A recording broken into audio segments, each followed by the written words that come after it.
অবশেষে পে স্কেলের চূড়ান্ত আপডেট পাওয়া গিয়েছে এবং সরকারের পক্ষ থেকে এই পে স্কেল নিয়ে আপডেট দেওয়া হয়েছে। দীর্ঘদিন ধরেই সরকারি চাকরিজীবীরা এমন একটা দিনের অপেক্ষায় ছিল যেখানে সরকারের পক্ষ থেকে পে স্কেল নিয়ে সকল আপডেট দেওয়া হবে। পে স্কেলের সর্বশেষ আপডেট কি? কবে নাগাদ হতে পারে পে স্কেলের চূড়ান্ত গেজেট?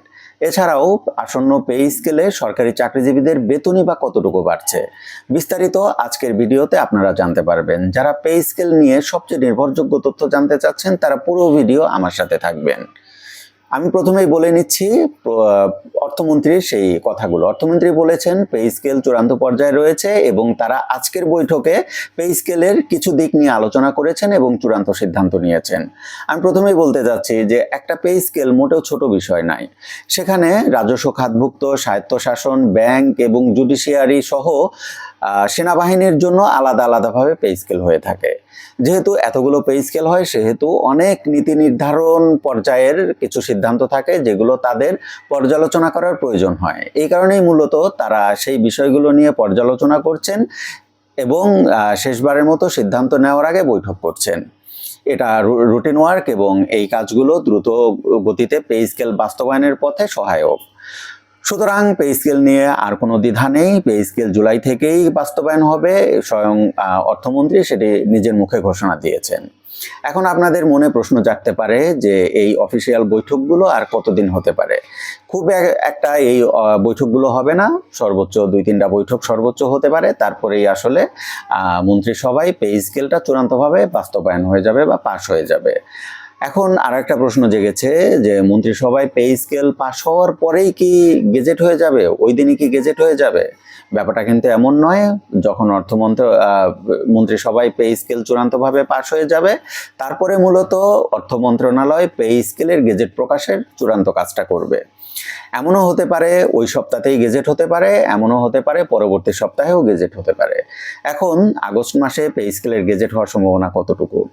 আমি আগস্ট মাসে পে স্কেলের গেজেট হবে এমন নিশ্চয়তা দিতে পারছি না, তবে সেপ্টেম্বরের ফার্স্ট উইকের মধ্যে পে স্কেলের গেজেট হতে পারে এমনটাই আমার ধারণা। আর পে স্কেল নিয়ে শঙ্কার কিছু নেই। এখন আর একটা ব্যাপার যে আসন্ন পে স্কেলে কত পার্সেন্ট বেসিক বাড়তে পারে? সর্বোচ্চ 100% বেসিক বাড়বে। আমরা ধারণা করেছিলাম হয়তো বা 120% বাড়তে পারে, কিন্তু ব্যাপারটা এমন নয়। চূড়ান্তভাবে 100% বেসিক বাড়ছে, এই সর্বোচ্চ এটি আসলে সুপারিশ করা হয়েছে। বিএনপির 180 দিনের যে সফলতার কর্মপরিকল্পনা ছিল সেখানেও তারা উল্লেখ করেছে এবং সেটি ইবুক আকারে প্রকাশ করেছে। সেখানেও কিন্তু তারা বলেছে যে পে স্কেলে 120%, সর্বোচ্চ 120% বেসিক বৃদ্ধি করা হচ্ছে।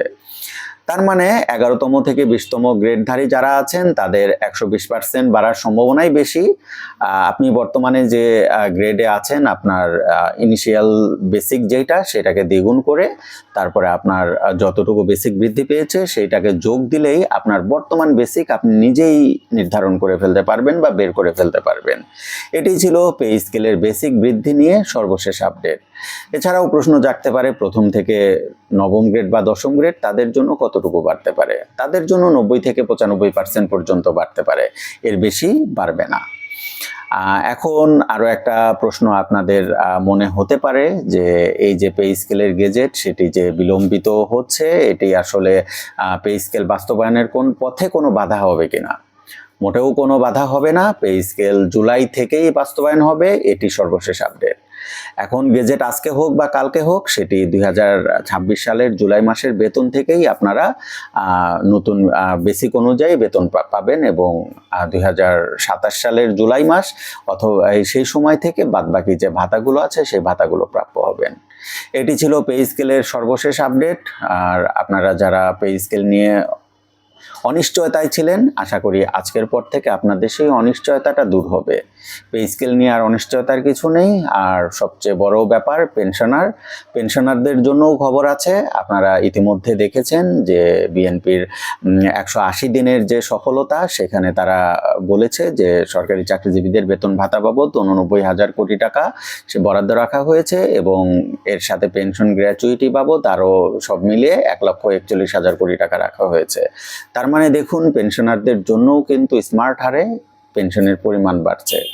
আপনারা যারা পেনশনার আছেন, যারা একটু অনিশ্চয়তার মধ্যে দিয়ে সময় কাটাচ্ছিলেন যে আসলে শুধুমাত্র যারা বর্তমানে কর্মরত আছে তাদেরই বেতন ভাতা বাড়ছে, ব্যাপারটা এমন নয়। এর সাথে সাথে আপনাদেরও পেনশনের পরিমাণ স্মার্ট অ্যামাউন্টে বেড়ে যাচ্ছে।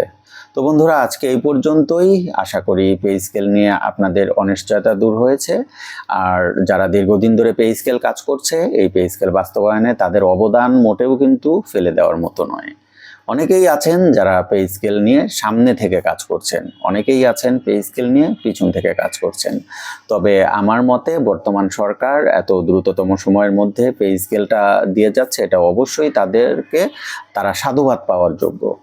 এখন যতটুকুই বাড়ুক, পে স্কেলের গেজেট দ্রুততম সময়ে হোক, এই প্রত্যাশা রেখে আমি আমার আজকের ভিডিও শেষ করছি।